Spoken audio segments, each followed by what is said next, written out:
Most of the islands have now been thoroughly explored, and their secrets have long been revealed. But some incredible mysteries remain. Islands that have been marked on maps for centuries suddenly seem to disappear. Dangerous, top-secret facilities on remote islands are abandoned and left to their own devices. Sometimes even flora so surreal that it seems alien blossoms in these forgotten worlds.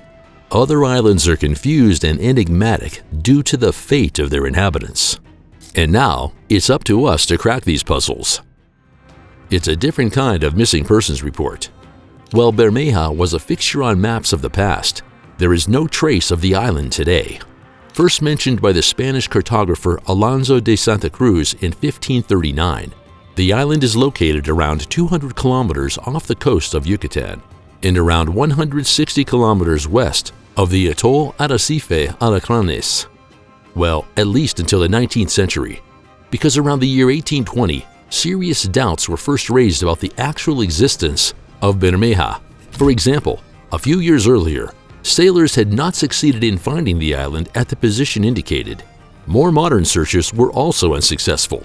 The oldest satellite images from the late 1970s and early 1980s show nothing but water at the location in question. But is it really possible that the cartographers were simply wrong for 3 centuries? Or did the supposed Phantom Island possibly have a completely different purpose? Well, this cannot be ruled out. After all, the existence of the island would have had a decisive significance for the distribution of oil drilling rights in the Gulf of Mexico. Those who believe that Bermeja once really existed speculate about a shift in the seabed and the rise of sea level. However, there are also, shall we say, alternative explanations for the disappearance of the island. It is rumored in certain circles that the island was blown up by the CIA in order to secure the US oil monopoly. This island could trigger the next pandemic.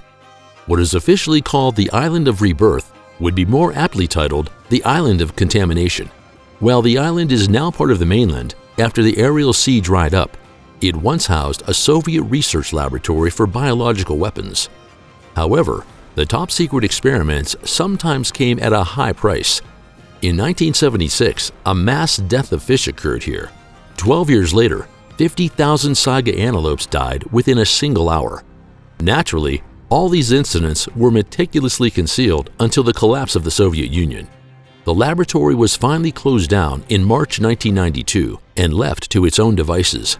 And with it, dangerous pathogens such as plague, smallpox, and anthrax, which were left behind in rusty, unmarked barrels. Given this, it's no wonder that there are still occasional cases of plague in the area today. However, there is even a greater fear. The native reptiles could carry the deadly pathogens across the new land bridge to the nearest settlements. The home of the alien trees. Oops, we've strayed into a freaky science fiction planet? Well, not quite. What we're seeing here is a unique flora of the island of Socotra. And by that we mean truly unique. A third of the island's flora cannot be found anywhere else on Earth. Most of these surreal formations look like oversized upside-down tulips. In detail, they are the Dendrocysseos socotrana, which means cucumber tree. While this is the only tree among the cucurbits, the island in the Arabian Sea also has another amazing plant inhabitant. The dragon tree, Dracaena cinnabari, also grows here, which is nothing more than a relic from the Cretaceous period. The unimaginable happened on this island. When the bubonic plague was raging and killing thousands and thousands of people, the Romans had a clever idea to separate the sick from the healthy. The sick were simply transported to the island of Poveglia, a small isolated landmass in the Venetian lagoon. There, they were condemned to spend the rest of their miserable lives facing a merciless fate. As the stench of death was already omnipresent, the corpses of the next epidemic were also dumped on Poveglia and burned in mass graves. In the 1920s, another mental hospital was built here, to which practically everyone who showed any physical or mental abnormalities found their way. The clinic was once run by an unscrupulous doctor, and it was practically unmonitored. He carried out all kinds of brutal experiments here.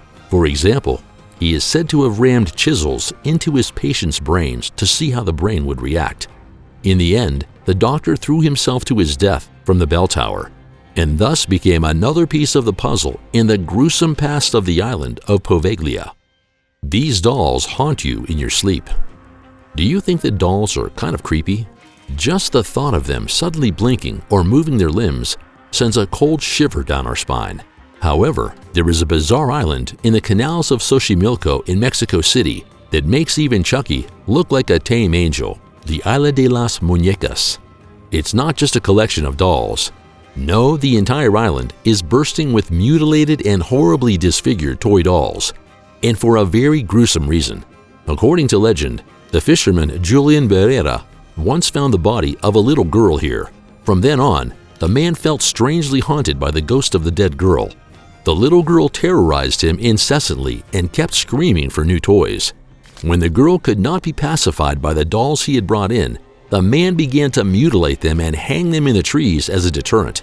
Particularly eerie, Barrera's body was later recovered from the same spot where he had found the dead girl. This island was an arsenal.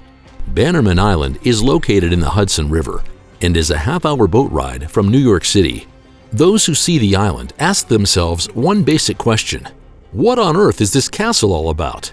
Well, the building was built by a certain Frank Bannerman, who had amassed a fortune reselling military equipment after the U.S. Civil War. However, he also needed a place to store his goods, and what better place than an island with a castle as a residence? Well, perhaps somewhere that wouldn't go up in flames and make the island inaccessible. After the arsenal burned down on August 8, 1969, the state of New York declared the island a restricted zone. However, it has been open to visitors again since 2017, and now tour guides tell curious visitors the mysterious history of Bannerman Island. What remains of the earthquake? Death, chaos, destruction. Earthquakes are known for their merciless devastation. However, we should not forget that the violent tremors are also capable of creating something new. This was also the case in 2013 when a severe earthquake killed 39 people in Pakistan. At the same time, however, the brutal event was also accompanied by the creation of a new island. Some locals were able to witness the birth of the small 100-meter-long and 9-meter-high landmass with their own eyes. It's possible that the earthquake buckled the land under the sea, creating the island. This deserted island tells a moving story. Where once life pulsated and happy families lived, today there is only desolation and decay. The Japanese island of Hashima was once a prime example of undersea coal mining. At times, almost 84,000 people per square kilometer lived there. In addition to residential and administrative buildings, there were also temples, a police station, schools, restaurants, a cinema, and even a brothel. But the glory of days gone by is long gone. As part of the energy reform, the factories were shut down at the beginning of 1974. As almost all the inhabitants lost their jobs overnight, there was nothing left to keep them on Hashima, and the masses began to flee the island. As transportation would have been extremely expensive, many families decided to leave all their belongings behind in their old home. Today, Hashima resembles a floating ghost town. It is considered a monument to ruthless industrialization and human exploitation. Did the island of the Seven Bishops really exist? According to an old legend, the Archbishop of Porto once fled from the invading Muslims with 6 companions. As the 7 bishops sailed across the sea, they finally reached the island of Antillia, on which they subsequently built 7 golden cities. And to this day, researchers are still racking their brains over the question of whether this legendary island really existed. Christopher Columbus certainly believed the myth. It is said that he actively searched for Antillia and was even successful. For example, the historian Petro Marte of Angera claimed that the famous navigator found the island, but mistook it for the legendary land of Ophir from the Hebrew Bible. Columbus's son Fernando later wrote that his father had discovered the island overflowing with gold and precious stones. Some Portuguese sailors also claimed to have reached the legendary island. They were asked by the locals whether the Moors still occupied Spain. Do demons live on this island? One thing is beyond question. Even if the eerie demon island really does exist, Nobody is keen to marvel at it up close. Up until the 17th century, the home of the evil spirits was immortalized on many maps. It is said to be hidden somewhere north of Newfoundland. The most famous of these is probably the story of Marguerite de la Roque, who had an illicit affair with a young officer during a sea voyage. Her uncle, who led the expedition, was so enraged that he abandoned the couple on Demon Island together with the servant. From then on, the outcasts were constantly tormented by the devilish inhabitants. While Marguerite became pregnant and gave birth to a child, her lover and servant died, and shortly afterwards, the newborn was no longer alive either. After 2.5 endless years, the disgraced woman was finally picked up by a fishing boat and freed from her demonic prison. Press subscribe now and look forward to many more highlight videos.